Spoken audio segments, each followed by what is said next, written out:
Merhaba arkadaşlar, kanalıma hoş geldiniz.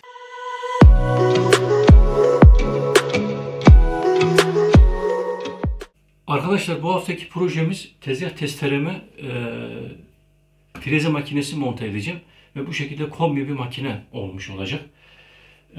Bunu sizlerle paylaşmak istedim yani. Çok kullanışlı bir şekilde oluyor. Hem eğer yerden tasarruf ediyorsunuz, yeriniz yoksa freze makinesini ayrı bir masa üzerine de yapabilirsiniz. Masa içerisinde de yapabilirsiniz ama bu şekilde kombi oluyor. Fazla yer kaybetmiyorsunuz. Buna ben birazcık kafa yordum arkadaşlar. Kafa yormamın sebebi makineyi delmek istemedim yani. Çünkü Türkiye'de ikinci el iyi para yapıyor. Bir şekilde satıyorsunuz ikinci eli. Almanya'da fazla para yapmıyor şimdi olsa. Şimdi bu 250 euroya satmaya kalksam ben bunu 150 euroya satsam bayram ederim yani. Öyle maalesef ikinci el fazla para yapmıyor Almanya'da. Onun için Türkiye'de bu makinenin benzeri var arkadaşlar. Sarı bir makine. Hatta ismini buraya yazdım. Stanley SST 1800. Bunun aynısı arkadaşlar. Bu Şapah, normal Şapah Alman markası. O kopyamı çekmiş. Nasıl onu ben bilmiyorum. Yani şimdi dostu aynısı. Şimdi onu da anlatacağım size. Şimdi arkadaşlar bu makineden ben çok memnunum. O Stanley makinesinden de çok memnun olan arkadaş var. Hatta bir kanalıma yeni gelen bir arkadaş var. Stanley kullandığını yazmış oraya ve memnun olduğunu yazmış. Bu arada ona da hoş geldin diyelim. Yeni gelen arkadaşlara da hoş geldiniz. Sonradan o makineyi görmüştüm ben. Sonra araştırdım. Hatta internette bir YouTube kanalı buldum. Bir usta galiba. Bilmiyorum ama çok güzel anlat. Çok muazzam. Hoşuma gitti. Bu makine gerçekten ucuzun iyisi. Bir sürü para verip de boş almaya gerek yok yani arkadaşlar. Ama maddi durumunuz iyiyse ona bir şey diyemem. Tabii alabilirsiniz. Bunun sadece bir hatası var arkadaşlar. Hata şu. Şunu sökün. Tezgah. İşte testere kapağı bu arkadaşlar. Bu kapak 2 mm, 2.4 mm aşağıda. Siz küçük tahtaları falan böyle kesmeye çalıştığınız zaman pat aşağı iniyor. Ondan sonra yukarı çıkıyor. O da sakat yani. Hoşuma gitmedi. O arkadaşın da, o ustanın da zaten hoşuna gitmediği için o plastikten bir kapak yapıyor buraya. Plastik yapmak istiyorsanız onun videosuna bakabilirsiniz. Ama ben çok basit bir şey buldum ve yaptım zaten. Daha doğrusu yapmıştım ben onu. Bu sarı makineyi araştırırken onu gördüm. Ben bunu yapmıştım. Daha önceden. Pul attım arkadaşlar. Göstereyim şimdi şöyle yakından. Gördüğünüz gibi pul attım arkadaşlar. Buraya, şuraya. Buralara pul attım. Sonuçta şöyle biraz daha yaklaştırayım. Sonuçta arkadaşlar şu yatak yerleri var. Ben de ne yaptım? Pul attım arkadaşlar. Ve yukarı doğru kaldırdım bunu. Sonra zımparaladım böyle güzelce. İyice ince ayar çektim buna. Tam olsun diye. Şimdi koyduğum zaman bunu böyle tam oluyor yani şimdi. Hiçbir sıkıntı yok.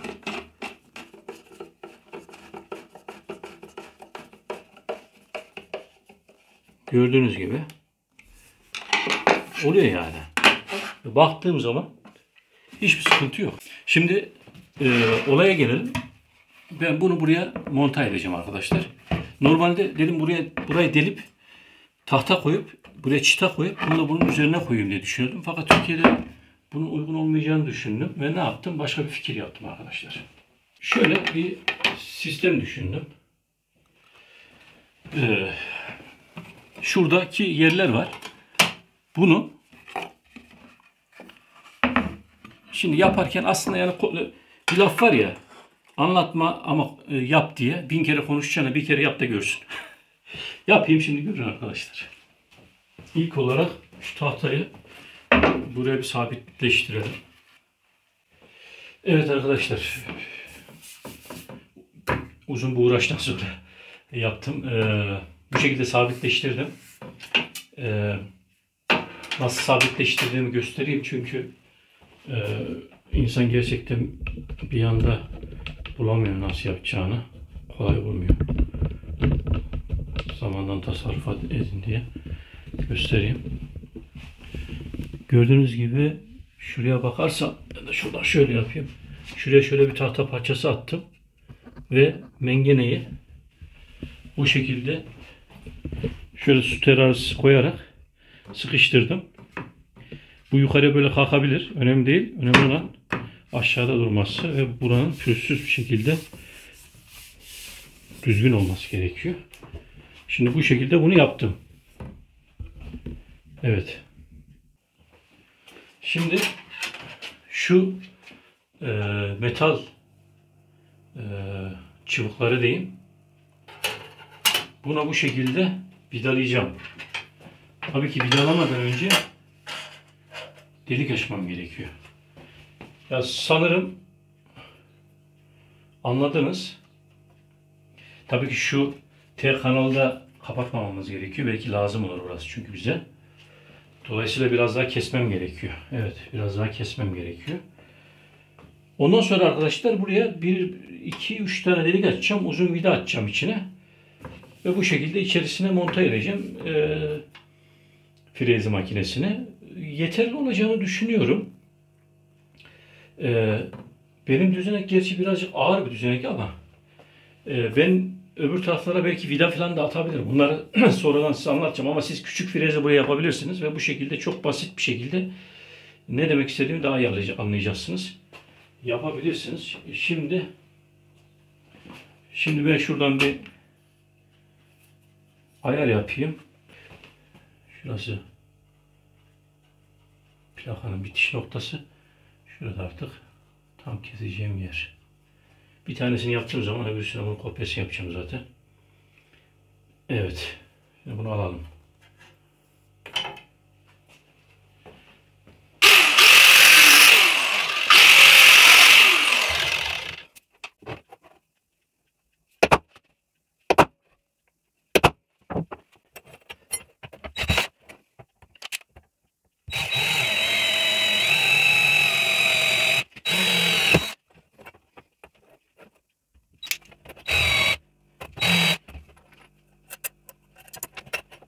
Evet arkadaşlar.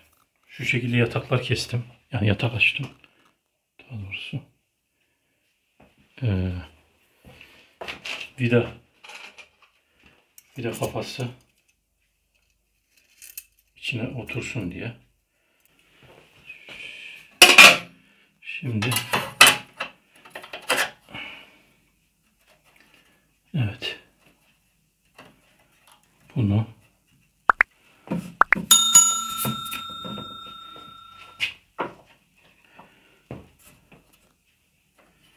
buraya koyacağız bu şekilde.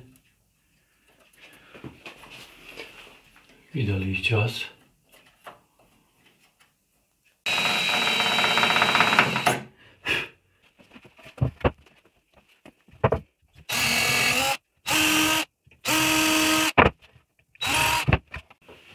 Evet arkadaşlar.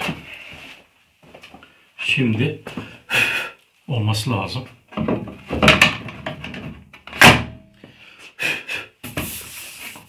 Evet. Ama daha önemli olan bu değil.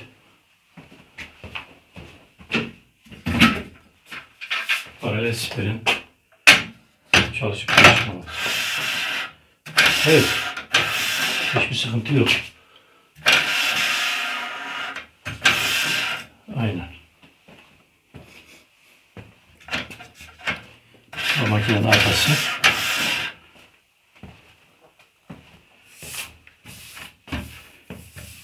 Yani yeterince sağlam.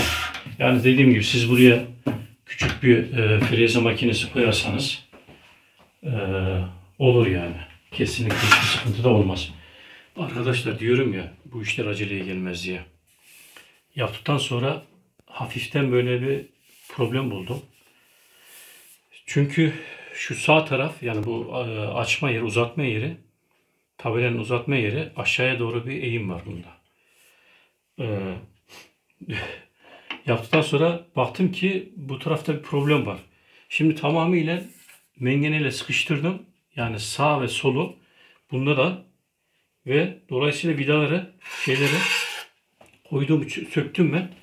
Tekrar denip tekrar yapacağım. Tabii biraz ön tarafa yapacağım. Dolayısıyla şurayı yaptım. Burayı yaptım. Şimdi de burayı delip burayı yapacağım arkadaşlar. Öyle görüldüğü gibi gerçekten de kolay değil. Tabii ki tam böyle presiz, düzgün istiyorsanız. Yani öbür türlü basitçe yerleştirmek, tabii yerleştirdim olduğu olur da ben de onu sevmiyorum. Şimdi bu şekilde yapacağım tekrar. Şimdi arkadaşlar arka tarafı da vidalayalım. Şu anda düz oldu yani.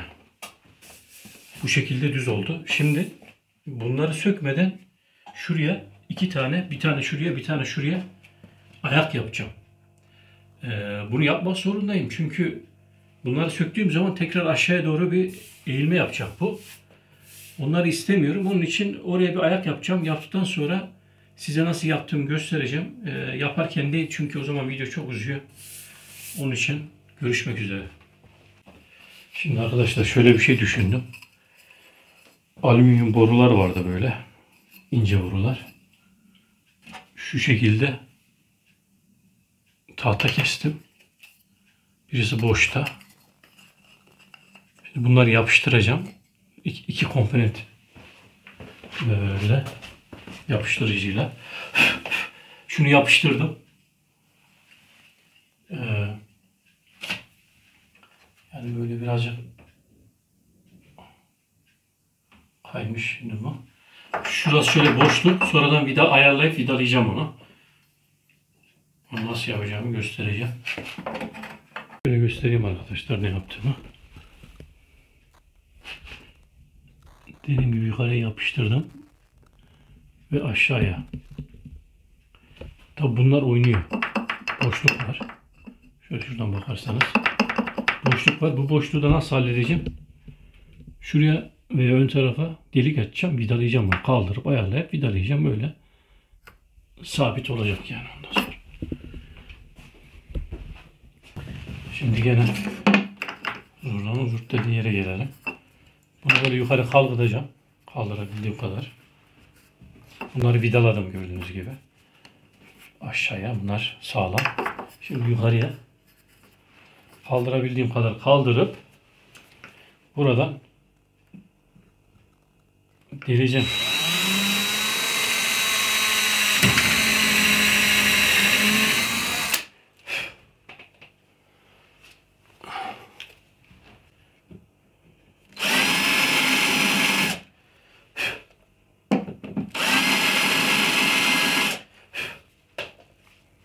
Sonuçta yumuşak alüminyum olduğu için hiçbir sıkıntı yapmadı.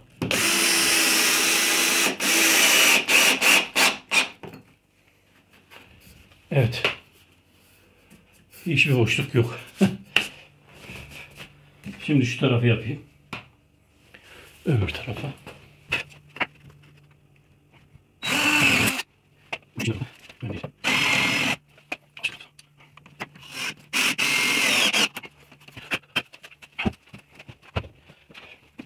Şimdi arkadaşlar kurma işlemi tamam oldu.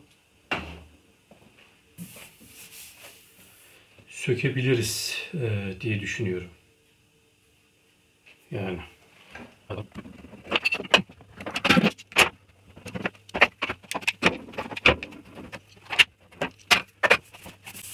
Fazla bastır abi. Diyorum ama iyi. Güzel görünüyor. Evet. Şimdi arkadaşlar dediğim gibi önce bunu tamamıyla göğüye alıp sıkıştırın. Ondan sonra yapın. Şu anda iyi oldu yani. Tabii ki bunun şimdi açılma gibi bir şey de olmayacak. Ama ben bunu bu şekilde kaldırabilirim. Yani bu buraya artık bağlantılı oldu. Yani bunu böyle açıp kapatma işlemi olmayacak. Şimdi arkadaşlar benim freze makinem bunun içerisine gelecek. Böyle bir mekanizma. Bu ağır olduğu için arkadaşlar sağlı sollu içeriden ben tahta attım. Şimdi göstereyim yaptığım şeyi. Evet arkadaşlar. Soluna ve sağına bu şekilde süpürgelik gibi artık bunun Türkçesi neyse Bunlardan attım daha sağlam olsun diye. Şimdi artık yani şunu boşa yaptığım gibi görünüyor ama dediğim gibi bunu sizler için yaptım. Böyle hafif frezeyi buna yapın diye. Bende de böyle bir ekstra bir şey olmuş oldu. Önemli değil. Şimdi arkadaşlar şu şekilde tahtalardan kestim. Çok düzgün bir şekilde.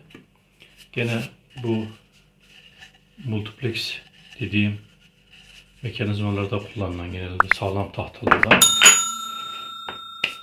Bunlardan ne yapacağım şimdi anlatacağım arkadaşlar.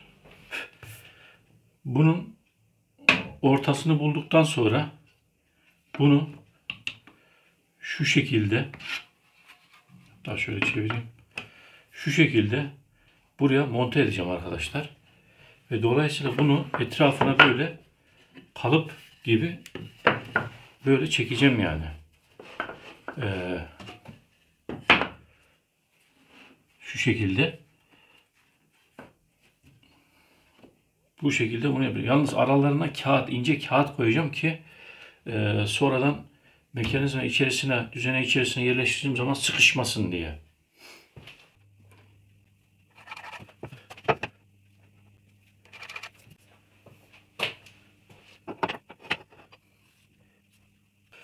Bant var. 2 yüzlü. Double bant galiba bu. İki tarafı yüzlü. Bunları arkadaşlar yapıştıracağız. Böyle koyalım. Dediğim gibi kağıt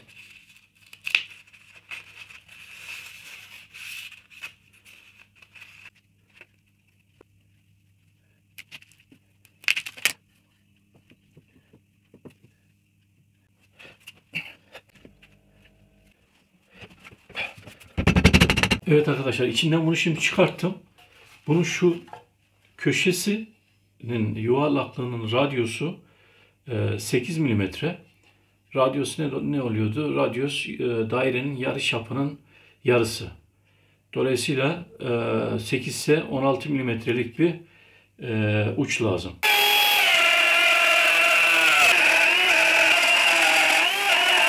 Evet arkadaşlar yaptım. Bu işlerin zor bir tarafı var arkadaşlar. İnsan sürekli aynı şeyi yapmadığı için her zaman yeni bir şeylerle karşılaşıyor, yeni tecrübeler yapıyor. Dolayısıyla tecrübesizlik de oluyor yani hata da oluyor. Benim bu uçla önceden delmem gerekiyordu. Delmek öyle kolay değil yani buraya bir anda. Bunun zaten delmesi zor. Onun için bende 16'lık vardı. 16'lıkla deldim. Neyse ondan sonra biraz büyüttüm deliği. Yani şu köşe birazcık sıkıntılı oldu işin doğrusu. Şu köşe işin doğrusu biraz sıkıntı oldu. Ama ben size kendi tecrübemle şimdi size söyleyeyim. O hatayı yapmayın diye. Bir defa şu freze ucu yani göstereyim onu bir saniye. Evet arkadaşlar uç bu. Ucun burasında bilyalı var şu şekilde. Bilyalıyla freze ucunun büyüklüğü aynı. İkisi de 16 milimetre. Bu buraya şöyle denk gelince tekerlekte gidiyor ve tabii ki dönerek burayı açıyor. Kanalı açıyor. Ama yani öyle görüldüğü gibi gerçekten kolay değil. Mesela şurada hata yapmış. Niye hata yapmış? Yani onu da bilmiyorum. Belki şeyden olabilir. Evet tozdan olabilir arkadaşlar. Yani makineye tozluk takmak gerekiyor. Yani tozu sömürmesi gerekiyor. Yoksa burada şunların arasına girdiği zaman burada bu hatayı oluşturuyor yani. Benim size tavsiyem bu şekilde böyle bir açılım yapacaksanız arkadaşlar. Bu 16 milimetre ise elinizde 20'lik varsa 20'likle daha geniş bir şekilde açın. Şunlarla arkadaşlar. Bunun Almancası Pfostenbohrer deniyor da Türkçesini bilmiyorum. Kusura bakmayın böyle göstereyim. Bilen varsa aşağıya yazsın. Bununla önce açın arkadaşlar. Ben buraya açtım önce şuraya ama geç açtım. Önce 16'lıkla açtım. Hata orada oldu. Direkt bununla açacaktım. Neyse bununla açın arkadaşlar. Ondan sonra bununla dalarak yapabilirsiniz ve dediğim gibi elektrik süpürge makinesine takın. Araya girdiği zaman hata oluşuyor. Yani bu hatayla ben yaşarım. O kadar da kötü değil yani. Şimdi şu orta tabakayı keserek çıkartacağım arkadaşlar.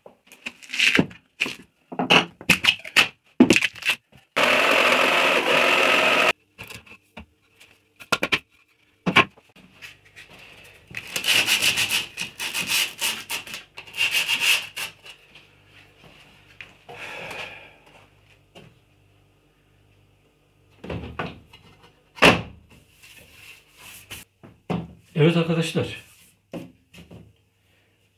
Güzel oldu. Çok hoşuma gitti. Sadece şurada çok küçük bir hata var. Ve şurada çok küçük yani. Birazcık böyle zımparalayıp orayı, o köşeleri zımparalayıp birazdan göstereceğim. Onları telafi etmeye çalışacağım ama süper oldu. Şimdi gelelim ince ayara. Benim meşhur vidalarımı biliyorsunuz. Diğer arkadaşlar biliyordur. Şu vidalar arkadaşlar. Şöyle biraz büyüğünü alayım da. Bu vidalar benim çok işime yarıyor. Türkiye'nin Amazon'unda bunları bulamadım. Ama bunlara benzer vidalar da var yani ahşap vidaları. Bunu ne için yapacağım? Kamerayı şöyle yaklaştırayım ondan sonra anlatayım. Şimdi arkadaşlar gördüğünüz gibi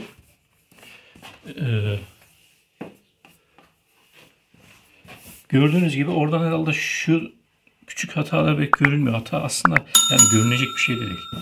Ben birazcık pipirikliyim de belki ondandır. Şimdi gördüğünüz gibi bu şimdi çukurda yani aşağıda. Zaten ben bunu bilerek birkaç milimetre aşağıya yaptım. Şimdi bunu normalde şu şekilde yukarı kaldırıp böyle durması gerekiyor bunun.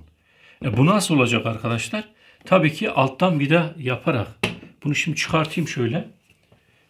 Çıkartıp şöyle bir köşeye koyayım. Tabii ki alttan vida atarak arkadaşlar. Şimdi bundan buralara atacağım böyle ve aşağıdan vidayla ne yapacağız? Ayar yapacağız yani. Vida yukarı çıktıkça plakayı da yukarı doğru çıkaracak ve ayar yapacağız. Bundan şimdi şöyle bir bakayım. Vidaların olduğu yer var. Kendi makinenin vidalarının olduğu yer var. Şu köşeler. Keşke köşeler olmasaydı köşelere atardım daha iyi olurdu. Ama önemli değil. Dolayısıyla ikişer tane atacağım. Şu şekilde göstermek amaçıyla. Yani buraya yani 2, 4, 6, 8 tane vida atacağım. Ki sağlam olsun. Hani tekerli olsa olmayabilir çünkü yerinden oynar. Yani böyle daha iyi olur diye düşünüyorum. Şu şekilde atarsam şöyle 8 tane vida atacağım arkadaşlar.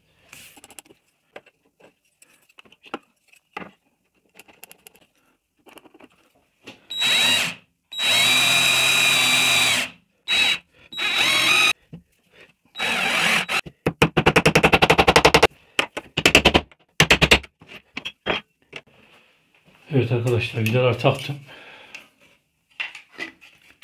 Yani mantığı bu. Aşağıdan ayar yapacağım yani böyle.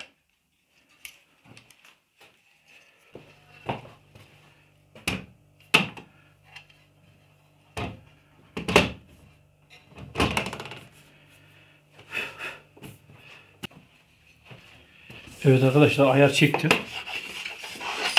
Tahtayla gezdiğim zaman hiçbir şu anda sıkıntı yok. Şimdi freze makinemizin altını söküyoruz.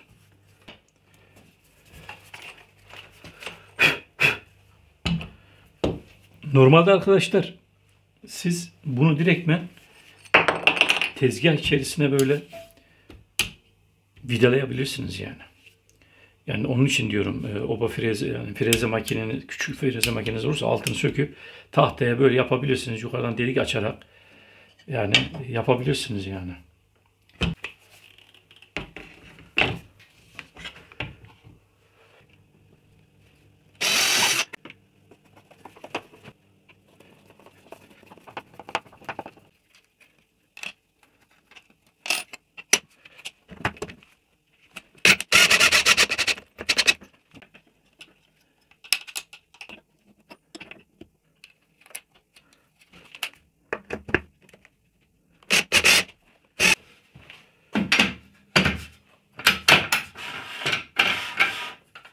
Evet arkadaşlar, projem bitti sayılır. Bir hayalimi gerçekleştirdim. Umarım hoşunuza gitmiştir. Ee, Sizlere de şiddetle tavsiye ederim bunu. Yani illa bu şekilde değil de bu şuraya koymuş olduğum plakanın içerisine freze makinenizi yukarıdan delik açıp onu vidalayabilirsiniz. E, Yapabilirsiniz yani. Ya ben yaptıktan sonra herkes yapar. Eğer video hoşunuza gittiyse like atmayı ve abone olmayı unutmayın arkadaşlar. Ya unutmayın derken yani kanalı desteklerseniz sevinirim yani. Paylaşırsanız da daha da çok sevinirim. E, Bu tür olaylar, bu tür böyle hobi tamircileri, evde üretim, evde bir şeyler yapma Avrupa'da çok yaygın. Türkiye'de yayılmasını istiyorum. Sizler de yapabilirsiniz arkadaşlar. Yani belki fiyatları pahalı makinelerin ama bir kere veriyorsunuz. Ondan sonra yani ömür boyu onları kullanarak iş yapabilirsiniz. Şunu unutmayın arkadaşlar, ustayı usta yapan malzemesidir. Malzeme alırken çok pahalı malzeme almaya gerek yok ama etrafta araştırarak işte bu makinede olduğu gibi yani Bosch'un GTS makinesinden pek bir farkı yok bu makinenin. Bu makineyle de iş yapabilirsiniz yani. Ama çok ucuz makineler, ben ucuz makinelerle başladım ilk zamanlar. Onlara tecrübe ettim. Yani hiç iş yapılmıyor. Hatta insanın böyle kendine de güveni gidiyor yani. Yaptığı iş böyle eğri üğrü bir şeyler çıktığı zaman ya niye böyle oluyor yani ne oldu bana gibi düşüncelere de kapıldığım oldu. Yani sonradan anladım ki usta yapan malzemesidir arkadaşlar. Malzeme çok önemli. Şimdi bir kanal açalım. Bir deneme kesimi yapalım. Arkadaşlar deneme kesimine başlamadan önce bu elimde görmüş olduğunuz güvenlik şalteri var. Bu güvenlik şalterini tabii ki şimdi takamayacağım. Yani video bilmiyorum 2 bölümden mi oluşacak, bir bölümden mi oluşacak bilemiyorum. Tek bölüm yapmaya çalışacağım ama inşallah olur. Bunu sonra yapacağım yani. Nasıl yapacağımı bir video çekeceğim. Bir de arkadaşlar bu iteleme çubukları güvenlik çok önemli arkadaşlar. Bunun altında böyle yani marketlerde satılan belki Türkiye'de 3 lira 4 lira 1 lira bilmiyorum neyse. Onlardan yaptım. Yani güvenlik çok önemli. Onun için bu çok önemli. Bunlardan yapacağız. Ben yine yapacağım sizlerle beraber.